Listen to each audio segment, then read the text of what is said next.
exposing a full moon, streaked with red like a killer's face, a stalking moon staring down at man's evil on the earth below. A howl breaks the night, a wolf pursuing its prey, perhaps, or perhaps something much, much worse. Exterior Rancho Corvallis, night.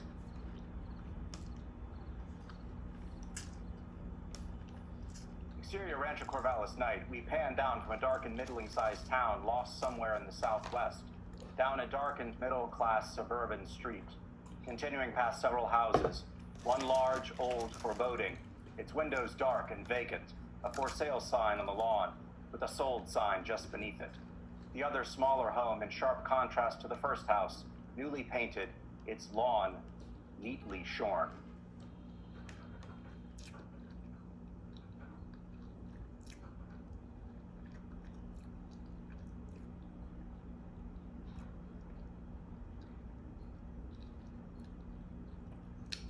This is weird. I'm very mad right now. Shall we sit on the veranda? It's chilly out here. Oh, no, it isn't. It's beautiful. I love the night so. I've never seen you look so beautiful before, Nina. So pale, so luminescent, so... Yes. Your lips are so red. Are they? Would you like Yes. to kiss them?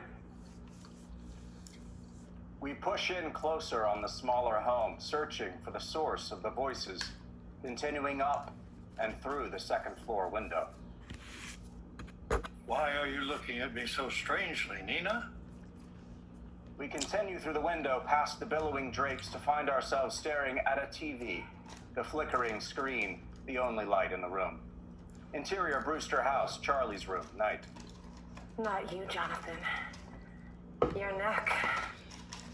Has anyone ever told you it was beautiful? No. Come, lay your head on my breast. One of those AIF Hammer-type horror films is on the tube. A woman, obviously a vampire, talking to one of those vapid juveniles. The young man rests his head against her breast, incredibly enough, unaware that she is bending towards his neck with huge fangs. Just as she is about to sink them into his jugular, a tall, saturnine man steps out of the darkness, wearing a rather daffy Victorian suit, opens his vampire kit and grabs a crucifix mallet and wooden stake, holding the crucifix dramatically in front of him. This man is Peter Vincent. Stop! You creature of the night. Who are you who interrupts my nightly feeding? I am Peter Vincent, Vampire Slayer. Oh, Rebecca. He rushes to her, the stake held high to plunge into her breast. Keep away! Keep away from me! We turn away from the TV as the sounds of the movie cross-fade with the sounds of heavy breathing. Charlie Brewster and Amy Peterson, two 16-year-olds, are on the floor, wedged between the bed and the window and making out like crazy.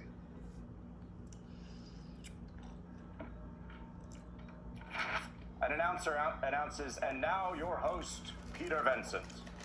The horror movie has faded out to be replaced by the interior of a local TV studio, a tacky graveyard set, the centerpiece, the visage of Peter Vincent, much older now, rising out of a cheap wooden coffin fills the screen. This is Peter Vincent, bringing you Fright Night Theater. Charlie, totally oblivious to the TV, works on Amy's bra, trying to get it undone. Charlie, Peter Vincent's on. At Peter Vincent. But you love him. But I love you more. Charlie, stop it. Tonight's journey into horror is Blood Castle. It is one of my favorites, and for a very good reason. I star in it.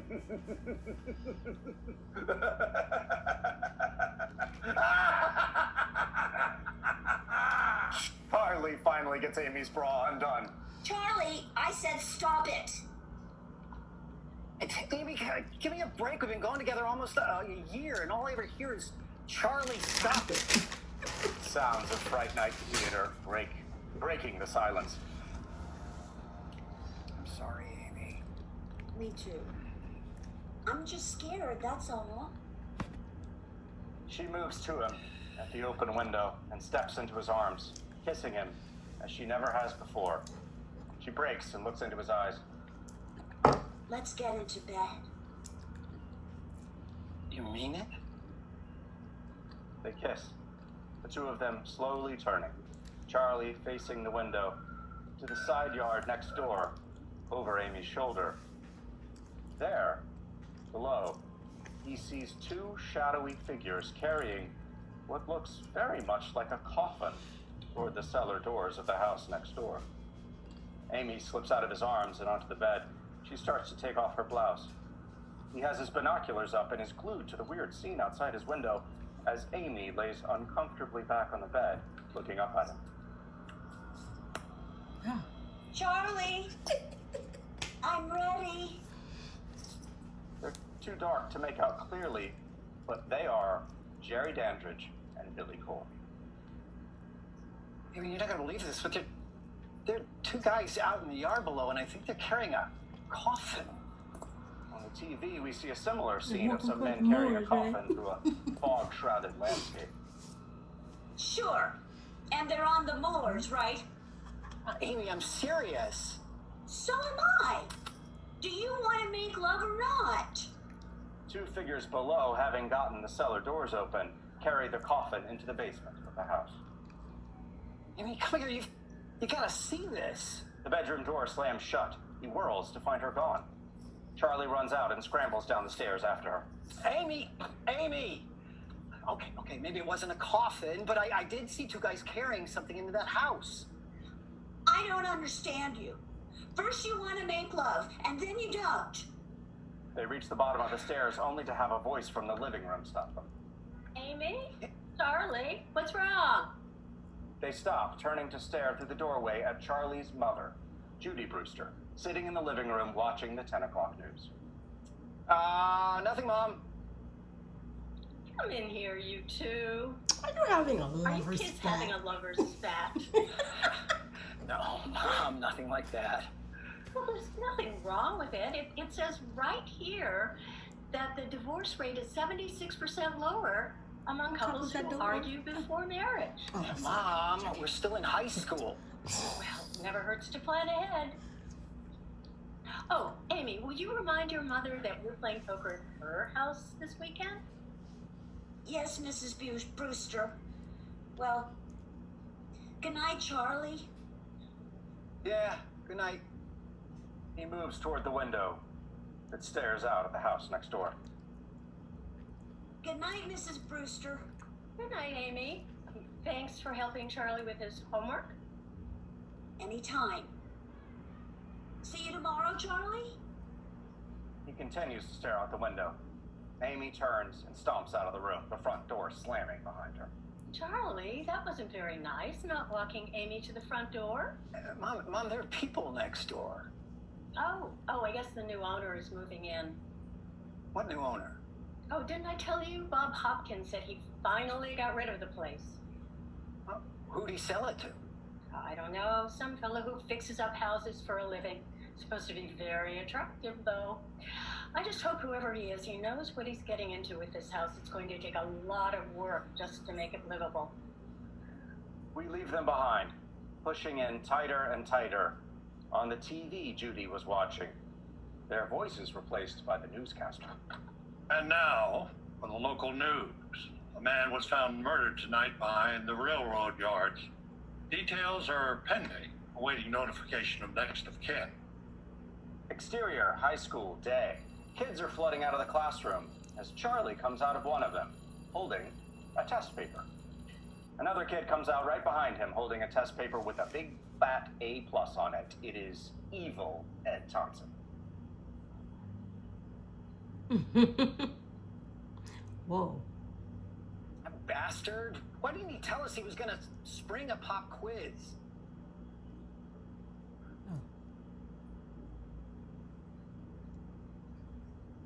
Well, Evil Ed Thompson says, well, that's the point to a pop quiz, Brewster. It's to surprise you. Thanks, Teach. Suddenly, Amy charges between them, pushing them apart and disappearing into the crowd. Hey, Amy! Hey, Amy! She finally found out what you're really like. Buzz off, Evil. Call me anything you want. Only you're the one who's failing Trig, not me. He walks off. Exterior, street, day. Charlie pulls his red beater 68 Mustang into the driveway. He gets out carrying his school books and heads for the front door. Just as he bends down to pick up the evening paper, a cab pulls up and a girl gets out. Charlie stops cold. She is definitely one of the most spectacular women he's ever seen. Oh, is this 99 Oak? No, that's next door. Oh, thanks. Charlie watches the girl disappear into the Dandridge house. Interior Brewster house, dining room, day. Judy is setting a table for dinner. Hey, Mom. Yeah, I'm in here. Have you seen the new guy next door yet? No, but I did hear he's got a live-in carpenter. My luck, he's probably gay. No, I don't think so. Why? Do you know that I don't? Oh, nothing. I gotta go study. I'll see you later. Study? You? Interior Charlie's room, night. He's hard at work at his desk when over his shoulder a light comes on behind the drawn shade of the bedroom window of the house next door. Suddenly, a woman's scream, high-pitched and terrified, shatters the night.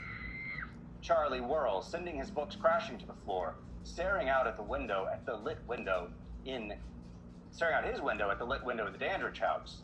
The light snaps out, darkness blanking the entire wall of the Dandridge house. Dissolve to interior fast food joint, day. It's the afternoon school hangout, a bunch of tables, rock music playing in the background. Kids mill about, a TV blaring on the counter. Charlie sits in a booth trying to study as Amy quietly slips in across from him. Hi. Hi. Look, I'm really sorry about the other night. Oh, it was my fault, not yours. It was? Look, Amy, I love you. And I never want to fight with you again, okay? I am so glad we're getting this straightened out.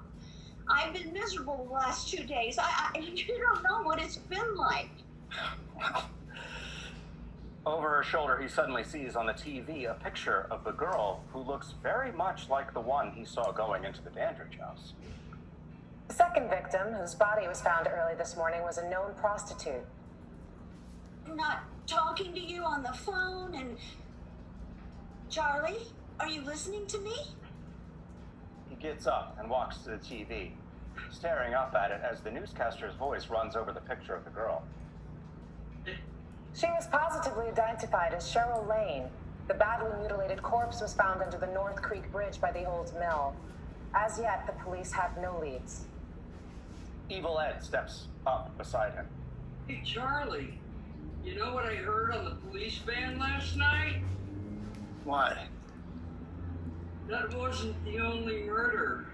It's the second in 2 years. And get this, both of them had their heads chopped off. Can you believe it? You're sick. Amy grabs a burger from a kid and approaches Charlie. Charlie? He turns and she grinds the chili burger into his face and stomps off, leaving him standing there, his face dripping with chili burger. Oh, you're so cool, Brewster. I can't stand it. Exterior Brewster house, day. Charlie parks his Mustang in the backyard and heads towards the back door. He stops, sets down his books, and studies the Dandridge house, looming over him. Interior Dandridge house, day. Billy Cole is painting over a basement window when he sees Charlie slowly walking towards the house. Exterior Brewster and Dandridge houses, day. Charlie walks the distance to the storm doors, stomping above them, staring down at the handles. One quick glance around him tells him the Dandridge house is deserted. He bends down and grabs the handles and starts to pull. Hey, kid! What are you doing? What are you doing? Charlie jerks up. There, on the front porch, stands Billy Cole. He is big and solid, a threatening grin on his face. Nothing? Yeah. We'll just make sure it stays that way. Kid. Terrified, Charlie turns and runs back to his house as Billy watches him go. Exterior, Dandridge house, night. The two houses sit side by side. The Dandridge house has changed, although it's hard to say exactly how. It just seems worse than before. More abandoned, more hulking, more dead. Interior, Charlie's room, night. Charlie has the house next door staked out. He sits in a chair before his window, only a cheap horror film flickering on the TV. He brings his binoculars up to stare at the dark window of the house next door. Dissolved to Charlie's room later that night. The TV is flickering snow now. Charlie is now sound asleep, breathing deeply. Groggily, he sits up to find himself staring into the lit window of the bedroom next door. He can see clearly into the room as a beautiful young girl with alabaster skin and chestnut hair stands, framed in the window, slowly taking her blouse off. She undoes her bra, letting it fall to the floor, leaving her bare-breasted. Jerry Dandridge steps out of the shadows from behind the girl, sweeping her hair back, exposing her tender young I know neck that's right. as he slowly leans down as though to kiss her. Jerry's upper lip slowly begins to pull back, revealing just the hint of fangs, long, razor-sharp, and sparkling pearly white in the moonlight. Suddenly, Jerry stops, the fangs poised an inch above the girl's throat. He slowly raises his head, staring out the window into Charlie's bedroom. Charlie gasps in horror, steps back into the darkness of this room as Jerry slowly walks to the window, never breaking his gaze with Charlie, reaches up and slowly pulls down the shade, revealing long, claw-like fingers. Binoculars slip from Charlie's hand, crashing to the floor. He whirls around, racing out of the room. Judy's room, night. He bursts through the door to find his mother sound asleep in bed. Mom, you gotta get up. We gotta get up. I can't believe what's happening next door. What? What are you talking about? He has fangs. The guy who bought the house has fangs. Oh, thanks. Oh, that's lovely, Charlie. Wait. I have to get up at 7 tomorrow. He hears a car door slam in the yard next door and jumps to the window, peering out into the back of the Dandridge house, just in time to see Billy Cole walking away from a shiny new black Cherokee Jeep, its back door left open. Charlie dashes out of the room. Charlie pounds down the stairs and flies down the hall toward the back door. Exterior, Brewster and Dandridge houses, night. Charlie slips out his back door and through the darkness into the adjoining yard. There, among a clump of bushes, he crouches down. Suddenly, the back door to the Dandridge house opens and Billy comes out, carrying a large bundle in a plastic trash bag over his shoulder. He dumps it in the back of the Jeep as suddenly there is a terrific whoosh over Charlie's head, the beating of large wings above causing the bushes around him to bend and sway. Charlie lifts his head, peering about to see a shape step out of the darkness. It's Jerry Dandridge. He glides toward the Jeep, tossing Billy a woman's purse. You forgot something. Billy one-hands it out of the air as Jerry takes a juicy bite of an apple. Just then, the back door to Charlie's house opens, sending a shaft of light into the darkness. Judy Brewster stands. Charlie? Charlie? Jerry and Billy freeze, both of them whirling around to look at the Brewster house. Charlie? Jerry takes a step forward, his eyes probing the night, searching the murky blackness. He tosses the apple, landing directly in front of Charlie. As Jerry takes a few steps in his direction, a terrified Charlie suddenly leaps to his feet and races back into the house. Pushing past Judy, through the door and running in, Billy steps forward to follow the boy, but Jerry puts a restraining hand, stopping him. Interior, Brewster House, kitchen, night. Charlie sits at the kitchen table, his mother putting a cup of hot cocoa on the table. Oh, this microwave never melts the marshmallows right. Here, drink that. Mom, I don't need hot cocoa. I didn't have a nightmare. They did kill a girl over there. How late did you stay up studying? Mom, I'm not sick. The guy did have fangs, and a bat flint did fly over my head, and a second later he stepped out of the shadows. Don't you understand what that means? Wait, let me guess. What? He's a vampire. A what? Match cut 2. A what? A vampire! Damn it, haven't you listened to a word I've said? Charlie, is this some kind of trick to get me back? No, forget it. I'm going to the police. Charlie, you can't go to the police with a story like that. They'll lock you up. All right then, I won't tell them he's a vampire, but I sure as hell am going to tell them about the 2 women. Charlie! He slams out the back door. Exterior, street, day. A police car pulls up in front of the Dandridge house. Charlie in a red Mustang right behind it. Charlie exits his car and runs to Lieutenant Detective Lennox. You sure about this? Cop turns and heads towards the house, Charlie following. Exterior, Dandridge house, day. Lieutenant Lennox knocks on the door, and the door opens, revealing Billy Cole. Yes. Mr. Dandridge? No, I'm his roommate, Billy Cole. Lieutenant Lennox, homicide. Mind if we come in? No, not at all. Come on in. Interior, Dandridge house, day. The house is a mess of moving boxes and heavy Victorian furniture scattered everywhere. A number of the pieces still under white dust covers. Clocks line one wall, none of them working, all set at 6 p.m. This is quite a place you have here. Yeah, we're restoring it. Where's Mr. Dandridge? He's away on business. Is there anything I can help you with? There was a murder last night. Charlie lives next door here. Thinks he saw the victim in your house. Oh, hell, that's impossible. I was here with Jerry all last night. There was nobody else in the house. Charlie looks into a crate. That's a lie. I saw him carry her body out in a plastic bag. What do you think about that, Mr.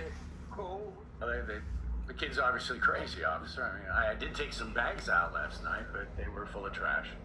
Pulling out packing material, Charlie reveals an old painting of a girl who looks just like Amy. Amy? Here, let me show you. Well, look, the bag I saw had a body in it, not trash. You, actually see the body, Charlie? Well, no, but I know the difference between a trash and... Okay. Look, let me take you out back. I'll show you the bags I put in the garbage. Okay, let's see him. Look, I can prove he's lying. Let's look in the basement instead. What's down there, Charlie? What's down there? Yes, Charlie. What's down there? What's down there? Well, obviously the boy's been to a steak.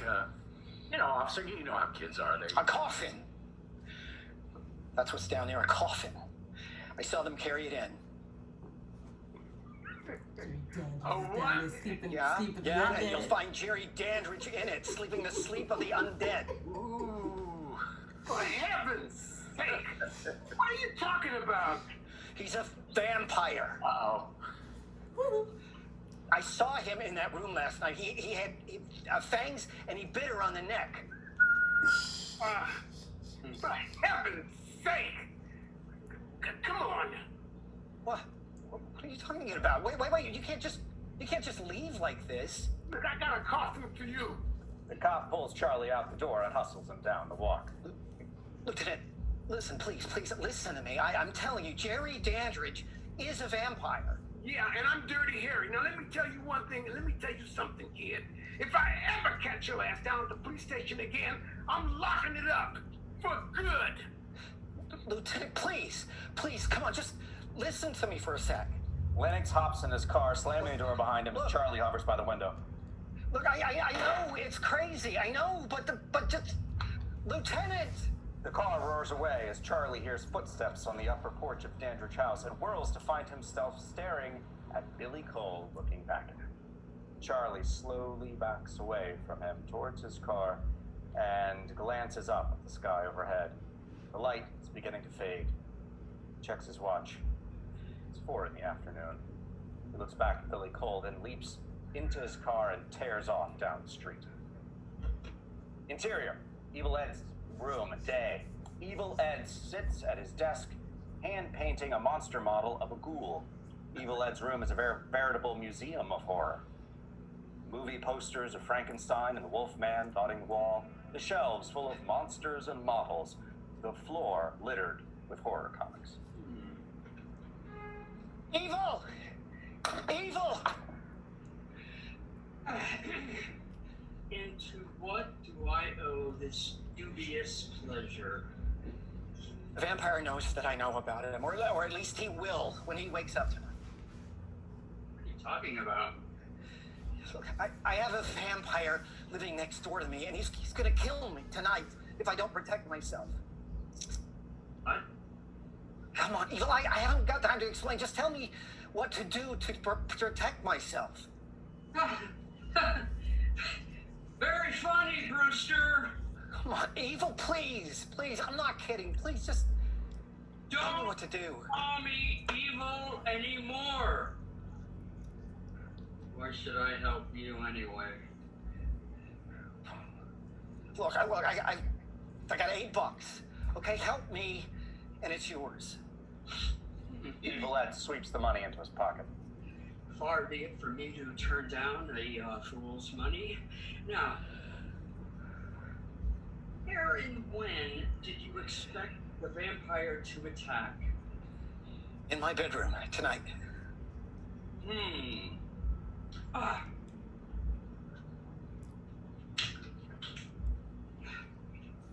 Start with this. But you must have total faith for this to work. Okay? And, then get some garlic, like the stuff you hang from your window and wear around your neck, and, if he comes back, you gotta, let's see, holy water. That'll do the trick.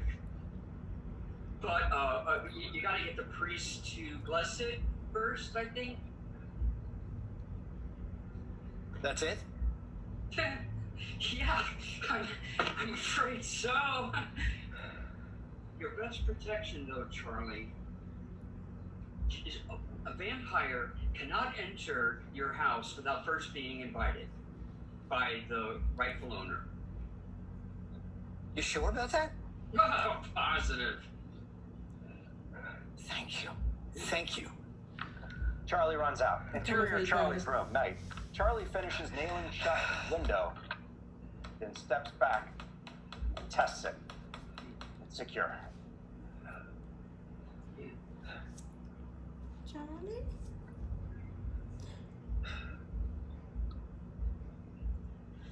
Can you come down here for a minute, please? There's someone I'd like you to meet. Yeah, Mom. Living room night, he walks into the living room to find his mother standing there, drink in her hand. Charlie, this is our next door neighbor, Jerry Dandridge. Charlie freezes. Jerry, sitting in a chair, rises, revealing himself. Hello, Charlie. Oh, Charlie, don't be rude. Shake hands. Charlie slowly moves to Jerry and takes his hand, shaking it as one would the hand of a recently disinterred corpse. What is he doing here? I invited him over for a drink. You what? I invited him over. Why? What's the matter, Charlie? Afraid I'd come over without being invited first? You're right. You're quite right. Of course, now that I've been made welcome, I'll probably drop by quite a bit. Matter of fact, In fact, anytime I feel like it. With your mother's kind permission, of course. Oh, Jerry. Anytime. It's so nice. Someone interesting finally moved into the neighborhood. Charlie backs away, terrified. Charlie, are you all right? Yeah, fine. Just gotta get back to my trade, that's all. Nice to meet you, Charlie. See see ya. ya. Soon. Soon. Charlie bolts out of the room, falling over furniture and pounding up the stairway. Exterior Dandridge House night.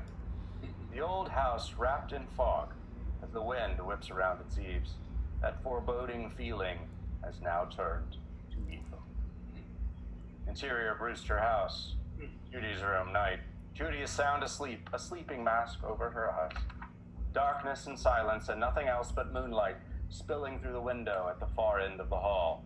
Then the sound of wings as a shadow crosses. Charlie is sound asleep in his room, holding his cross, suddenly jolted awake by the sound of footsteps on the roof. He jumps up, listening to the sound of someone or something walking. Hallway, night. He peers around the corner, nothing. He tiptoes to the top of the stairs and looks around the living room. Nothing but shadows. Then he hears it, a noise from the floor below. It sounds like fingernails scratching across the glass. He creeps down the stairs, then he sees it, the source of the scratching sound. A tree branch, caressed by the wind as it's blown back and forth across a pane of glass.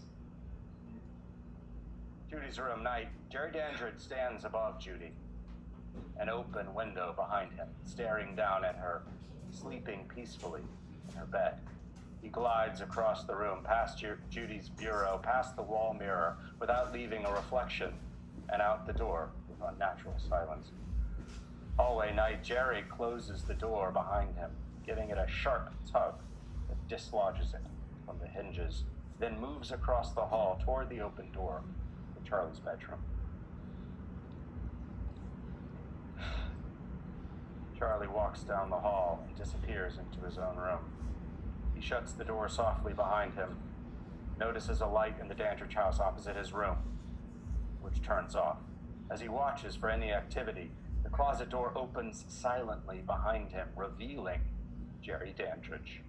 Charlie turns quickly to find himself facing Jerry. The vampire's hand whips out with blinding speed and seizes him by the throat.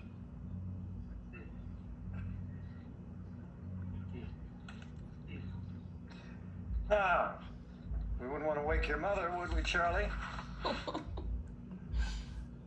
Then I'd have to kill her, too. Right?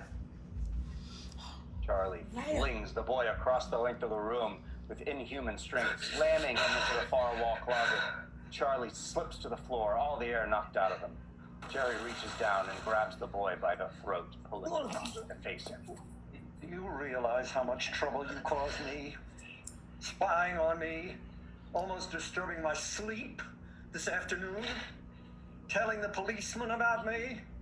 Slams him against the opposite wall, Charlie's legs dangling several feet above the floor, kicking. You deserve to die, boy. Of course, I could give you something I never had. A choice. Forget about me, Charlie. Forget about me, and I'll forget about you. What do you say, Charlie? Charlie reaches in his pocket and whips out his cross, holding it up to thrust in Dandridge's face. Jerry's other hand snaps out and grabs Charlie by the wrist, holding the hand with the cross and beginning to apply pressure. Ooh. The cross slips from Charlie's fingers and falls to the floor. Jerry easily flicks off the lock and then yanks up the nailed window. He begins to slowly push Charlie out the window. The boy cranes his neck, glancing over his shoulder. The hard ground is a good 30 feet below. He turns back to the vampire, fighting for a handhold, grabbing the window frame with one hand, trying to keep himself from falling. His fingers begin to slip as he searches desperately for a handhold. From a nearby dresser, he grabs a picture of Amy, pulling it out of the window as it falls to the fence below, skewering itself on a pointed slat.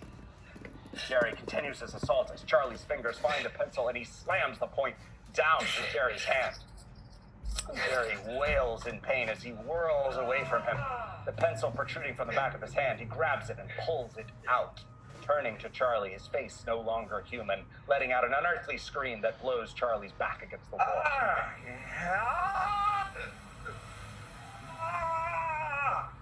Charlie? Charlie, can you hear me? Jerry's head whips back and forth between the door and the hall, and Charlie... Charlie, is that you? Charlie, my door is stuck. Vampire whirls and runs out. Curtains blowing wildly. The sound of powerful wings beating away into the night air. Charlie? Charlie runs into the hallway, looks out the window into the night, then slams it shut to find Judy stumbling out of her room.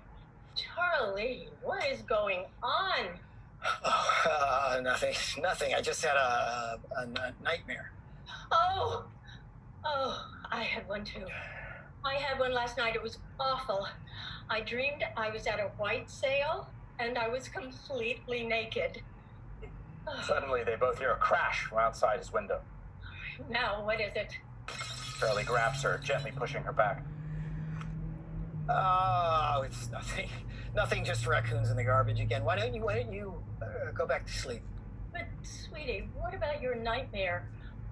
Do you want a Valium? No, I'll be fine, honest. Well, I do need my sleep. I start the night shift tomorrow. Oh, God, 3 o'clock in the morning. This is so bad for my complexion. Hi, Mom. Pushes her through the bedroom window and closes it. Then he goes to the window and checks. Charlie's room night. He clicks on the TV as he paces the room, lost in thought. It's Fright Night Theater again. He's about to lean over and turn it off when the phone suddenly rings by his side. He picks up the receiver and just listens. Interior Dandridge bedroom night. Blood slowly drips into a bowl of water as we pan up to see the source of it. It's Jerry's bloody hand. I know you're there, Charlie. I can see you. Charlie slowly turns, staring out his window. There, in the window of the house next door, stands Jerry, the phone to his ear, staring back at Charlie. What's the matter, Charlie? Scared? You started this, Charlie. And I'm gonna finish it. Billy kneels at his side, solicitously bandaging the injured hand. I just destroyed your car, Charlie. But that's nothing compared to what I'm gonna do to you. Tomorrow night. He hangs up, slowly drawing the shade, like blanking out the lit window. And once again, your host, Peter Vincent. Charlie hangs up the phone. On the TV, the horror flick dissolves as Peter Vincent comes on. Good evening, horror fans. Did you know that there are a lot of people who do not believe in vampires? But I do, because I know they exist. I have fought them in all their guises. Man, wolves, bats, and I have always won. That is why they call me the Great Vampire Killer. Now, watch me do it. The horror flick resumes. A much younger Peter flinging open a coffin to reveal its sleeping contents, then staking it through the heart, blood spattering his face. Go, Peter, go. Dissolve to exterior studio entrance. Day. Charlie paces back and forth as a dejected Peter Vincent comes out of the studio dressed in his street clothes, heading towards his car as Charlie runs to meet him. Mr. Vincent! Mr. Vincent! Can I talk to you for a minute? Please, Mr. Vincent, it's very important. What do you want me to sign? Pardon me? Well, you do want my autograph, don't you? No, sir. But I was curious about what you said last night on TV, you know, about believing in vampires? Well, what about it? Were you serious? Absolutely. Unfortunately, none of your generation seems to be. What do you mean? I've just been fired because nobody wants to see vampire killers anymore, or vampires either. Apparently, all they want are demented madmen stalking around in ski masks, hacking up young virgins. Now, if you'll excuse me. I believe in vampires. Well, that's nice. If there'd only been a few more of you, perhaps my ratings would have been higher. In fact, I have one living next door to me. Would you help me kill him? Pardon me? You know the murder of that girl that happened a few days ago? Yes? Well, the guy who lives next door to me did it. And he's a vampire. If this is your idea of a joke, I am not amused. Mr. Vincent, I am not joking. I'm deadly serious. Well, if you will excuse me. But Mr. Vincent, you have to believe me. I'm telling you the truth. Well, come on. You said you believed in vampires. I lied. Now, if you'll just leave me alone. Please, you have to listen to me. Look.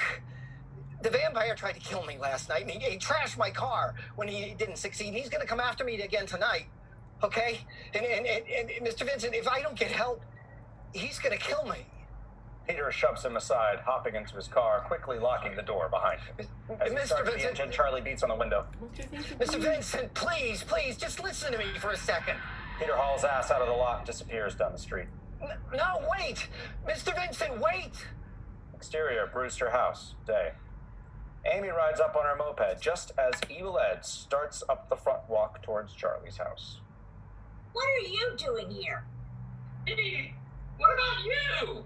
I thought you just dumped him. What I'm doing here is none of your business. Oh, so you do like him still. Interior, Charlie's room, day. Amy and Evil Ed walk through the door and stop. The room has been transformed from a normal, happy kids' room into an armed camp for a vampire assault. The window is nailed shut, candles on every available surface, strands of garlic hang from the windows. Dime store crosses and crucifixes are everywhere. Charlie sits at his desk, whittling a stake from a slat of fence, a hammer by his side.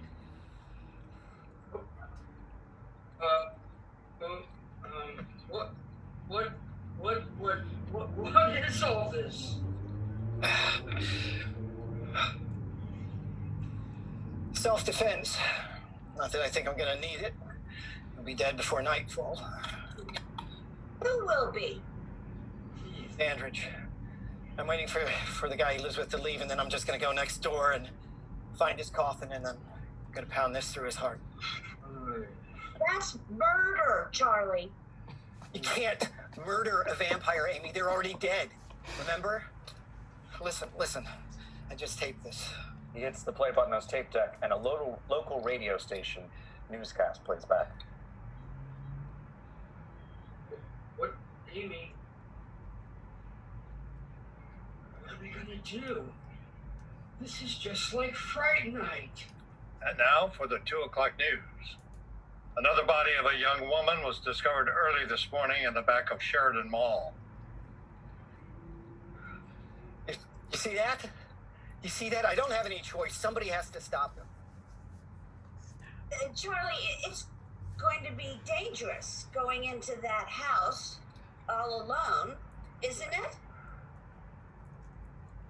I mean, you're going to need all the help you can get, right? Somebody like Peter Vincent, for instance? Yes! I already tried him. Well, why don't you let us try again before you do anything? There's not enough time, Amy. Well, what happens if you go into that house alone and he gets you? Who's going to stop him then? Yeah, and then he'll be able to suck his way through the entire town. Not that it would be much of a loss. Charlie, it's going to be dark soon, and you don't want to go into that house then, do you? No. No, you're right there. All right, try him again. Great. Now, promise me you're not going to do anything until you hear from us, okay? Come on, Evil.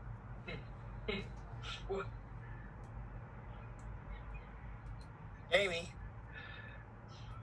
you don't believe me, do you? I love you, Charlie.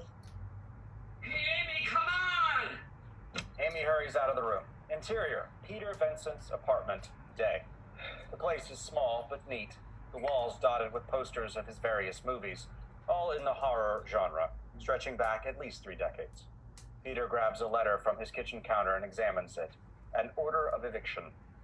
Suddenly, there is a knock on the door. He opens it to reveal Amy and Evil Ed.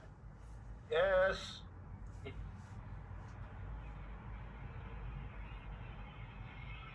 Yes?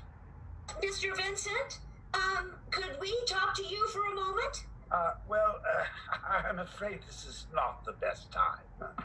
Please, it's very important. Well, if you will just wait there for just one moment. I'll come in. Now, what can I do for you? An autograph, perhaps?